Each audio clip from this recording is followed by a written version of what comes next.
শ্রীমঙ্গল থেকে মাত্র ১.৫ ঘন্টা জার্নি করেই চলে আসলাম এত সুন্দর একটা ওয়াটারফল দেখতে। কিভাবে আসলাম, লোকেশন প্লাস এন্ট্রি ফি সবকিছু নিয়েই থাকছে আজকের ভিডিও।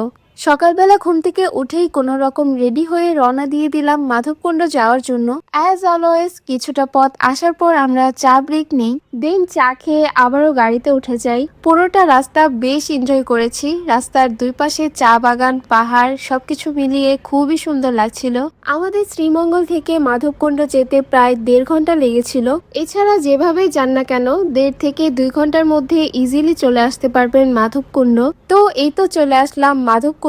গাড়ি পার্কিং থেকে কিছুটা সামনে আসলে পেয়ে যাবেন ভিতর ঢোকার গেট। জনপ্রতি মাত্র ২০ টাকা দিয়ে টিকিট কেটে ভিতর ঢুকে গেলাম। ভিতরে ঢোকার পর অনেকটা পথ পায়ে হেঁটে যেতে হবে।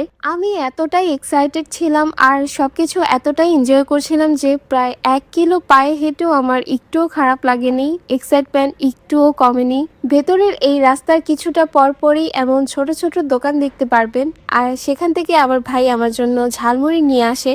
ঝালমুড়ি খেতে খেতে দেখলাম ঝর্ণার একদমই কাছে চলে আসছি, আর এটা দেখার পর তো আমি আরো বেশি এক্সাইটেড হয়ে যাই। মৌলভীবাজার জেলার বড়লেখা উপজেলার কাঁঠালতলীতে অবস্থিত এই মাধবকুণ্ড ঝর্ণাটি বর্ষাকালে এখানের পানির পরিমাণ অনেক বেশি হলেও অন্যান্য সিজনেও কিন্তু বেশ ভালো পরিমাণের পানি থাকে। এই পাহাড়ের উপরে ছিল শ্রী শ্রী মাধবের মন্দির। এছাড়া এখানে কিন্তু ঘাসিয়া পল্লীও আছে। দেন আমাদের জুতাগুলো খুলে রেখে সেখানে আমার আম্মুকে বসিয়ে রেখে আমরা যাচ্ছিলাম ঝর্ণার একদমই কাছে।